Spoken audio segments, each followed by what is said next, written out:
Hope Osborne Magic Tree House 8. Midnight on the Moon. Chapter 6. High Jump. "Who is that?" said Jack. "I don't know," said Annie, "but we'll soon find out." She started waving. "No," said Jack. He grabbed her arm. "Let's go back to the base before he gets here." "Why?" said Annie. "We don't know who he is," said Jack. "We don't know if he's friendly or mean or what." "But we can't go back," said Annie. "We haven't found the fourth M thing yet. We won't be able to go home. It doesn't matter. We can lock the door at the moon base until he goes away," said Jack. "Then we can get new air tanks." Jack hurried to the moon buggy. "Come on." He jumped into the driver's seat. Annie gave a little wave to the dot in the sky.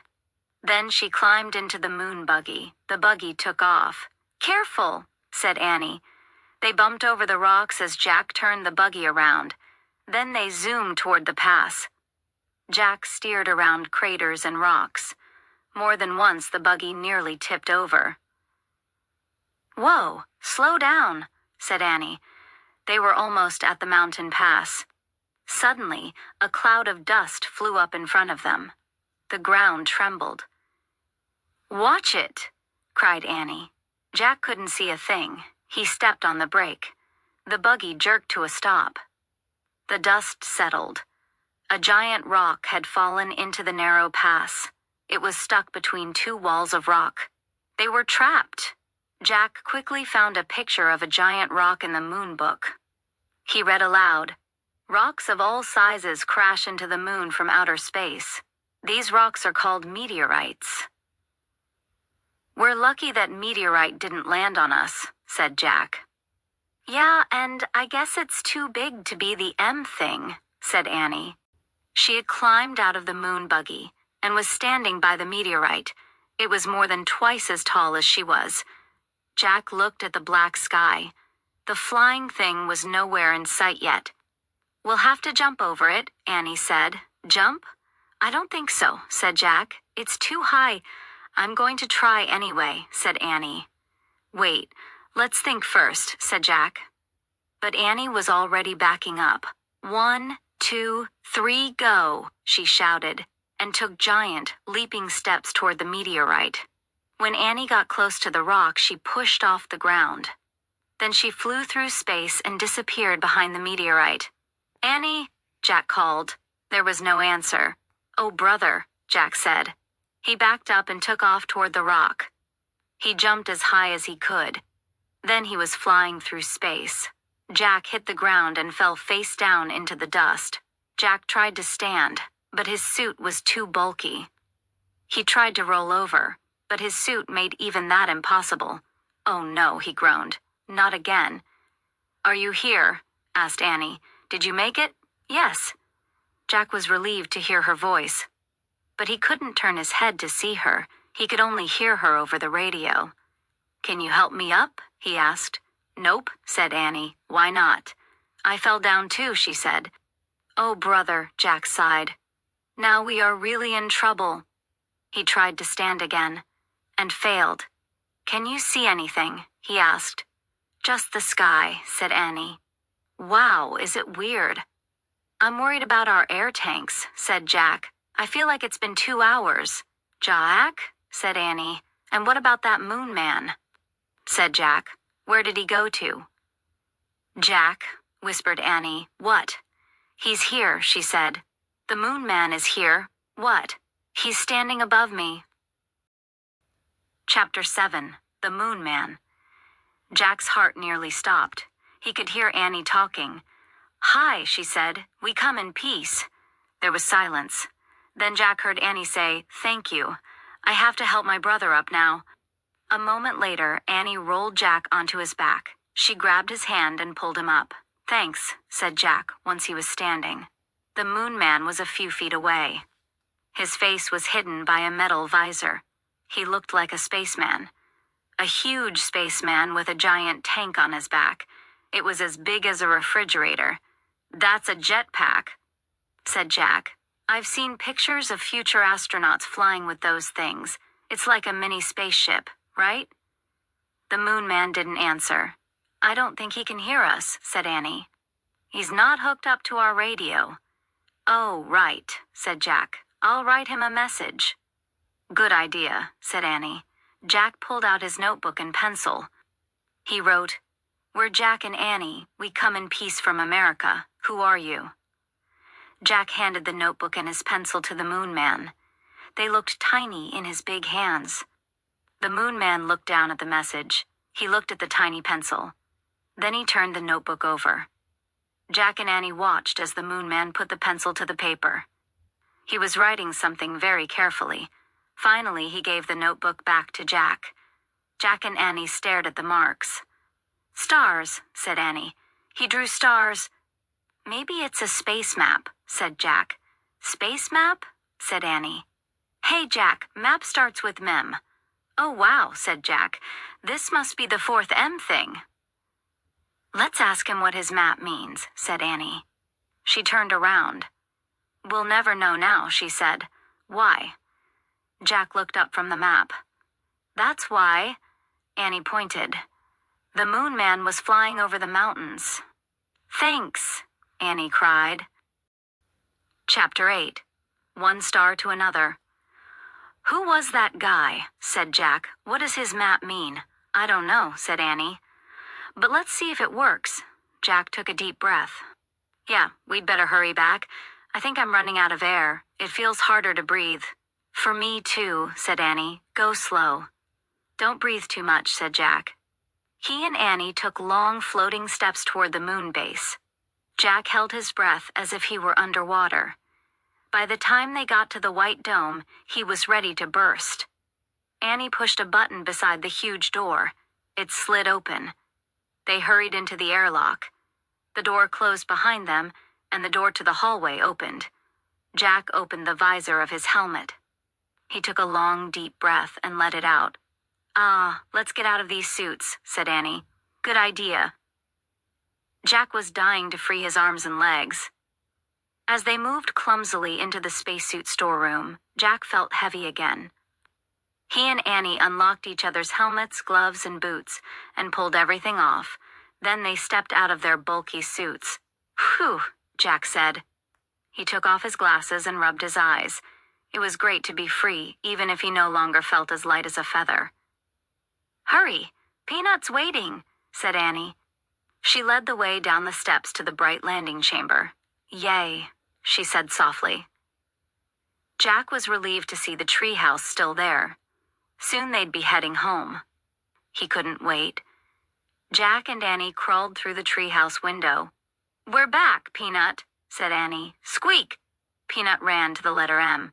We missed you, said Annie. She patted the mouse's head. We met a moon man. Sorry, Peanut, but you have to move, said Jack. We have to put the map on the M. Annie gently lifted the mouse off the M. Jack tore the star map out of his notebook. He placed it on the M, next to the mammoth bone, the mango, and the moonstone. He sighed, then sat back on his heels. Hand me the Pennsylvania book, he said. They needed the Pennsylvania book to get back home. There was silence. Jack turned and looked at Annie. It's not working, Jack, she said. The book's not here. What? Was the map the wrong thing? They looked around the treehouse. It's definitely not here, said Annie. Oh no, Jack's heart sank. He picked up the star map and stared at it. Squeak, squeak! Peanut jumped out of Annie's arms and scurried back to the letter M. I've got an idea, said Jack. He reached into his pack and took out his pencil. What are you doing? Said Annie. You know how you draw a constellation? Said Jack. You connect all the stars. What happens if we try that? He drew a line from one star to another. He kept drawing until all the stars were connected. Let me see, said Annie. Jack held the paper out so they could both study it. It looks like a mouse, said Annie. Yeah, said Jack. Is there such a thing as a mouse constellation? Said Annie. I don't think so, said Jack. Squeak? Annie and Jack looked at Peanut. She was standing on the M. Oh, wow. Jack, Annie whispered. I think I know what the fourth thing is. Jack grinned. Me too, he said. It's a mouse, they said together. Squeak, squeak. Maybe the spell is Moonstone, mango, mammoth bone, mouse, said Annie. Jack touched each M thing in turn as he whispered, Moonstone, mango, mammoth bone, mouse. Let's say it over and over and see what happens, said Annie. Together, they chanted, Moonstone, mango, mammoth bone, mouse. Moonstone, mango, mammoth bone, mouse. Suddenly, a bright light filled the treehouse. The light got brighter and brighter and brighter. The brightness was blinding and whirling. The air spun with brightness. Then everything was clear. Peanut the mouse was gone, and Morgan Le Fay stood before Jack and Annie. Chapter 9, Morgan. Thank you, Morgan said softly. You have freed me from the magician's spell. Jack just stared at her. You were Peanut? Annie said. Morgan nodded and smiled. Really, you were with us all the time? Said Jack. On all our missions? Morgan nodded again. Why did we have to go on this mission to find a mouse? Said Jack. If you were always with us? To break the spell, we had to be on the moon, said Morgan. You could have broken it the minute we arrived. Oh, that's what you were trying to say, said Annie. We didn't have to leave the moon base at all. Morgan nodded, smiling. But the moon man came along to help us, said Annie. He drew a constellation of a mouse. Is he a friend of yours? Morgan shrugged. Let's just say we had a little talk. He stopped by the moon base while you were out, the same way you had a talk with the ninja master, right? Said Jack. And the monkey and the sorcerer. Morgan nodded. I always squeak to the ones who helped you. But how did they understand you, a mouse? Said Jack. Morgan smiled again. Certain wise ones understand the language of little creatures, she said. I bet it was you who turned the pages of the books, said Annie. To show us where to go next, Morgan nodded. But who turned you into a mouse? Said Annie. Morgan frowned. A certain person who likes to play tricks on me, she said. His name is Merlin. Merlin, said Jack, the greatest magician who ever lived. Morgan sniffed. He's not that great, she said. He doesn't even know I have 2 brave friends who help me. Us? Said Annie shyly. Morgan nodded. And I thank you both with all my heart. You're welcome, said Jack and Annie. Morgan handed Annie the Pennsylvania book. Are you ready to go home now? She asked. Yes, said Jack and Annie. Annie pointed to a picture of the Frog Creek woods. I wish we could go there, she said. The treehouse started to spin. It spun faster and faster and faster. Then everything was still, absolutely still, but only for a moment. Chapter 10, Earth Life. The midnight woods woke up. A breeze rustled the leaves. An owl hooted. The sounds were soft, but very alive. Jack opened his eyes. He pushed his glasses into place. He smiled. Morgan was still with them. He could see her in the moonlight. Her long white hair was shining. Morgan, can you and the treehouse stay here? Said Annie. In Frog Creek? No, I must leave again, I'm afraid, said Morgan. I've been gone from Camelot for a long time. She handed Jack his pack. She brushed his cheek. Her hand felt soft and cool. A bit of moon dust still on you, she said. Thank you, Jack, for your great love of knowledge. You're welcome, said Jack. Morgan tugged on one of Annie's braids. And thank you, Annie, for your belief in the impossible. You're welcome, said Annie. Go home now, said Morgan. Jack smiled. Home was Earth. That bright, colorful world where everything was alive and always changing. Bye, Morgan, said Annie. She started out of the treehouse. Jack looked back at Morgan. Will you come back soon? He said. Anything can happen, said Morgan. The universe is filled with wonders. Isn't it, Jack? He smiled and nodded. Go now, Morgan said softly. Jack followed Annie down the rope ladder. He stepped onto the ground. The wind started to blow. The tree started to shake. A loud roar filled Jack's ears. He squeezed his eyes shut. He covered his ears. Then everything was silent and still. Jack opened his eyes. The ladder was gone. He looked through the leaves and branches of the giant oak tree. Where the treehouse had been was only moonlight now.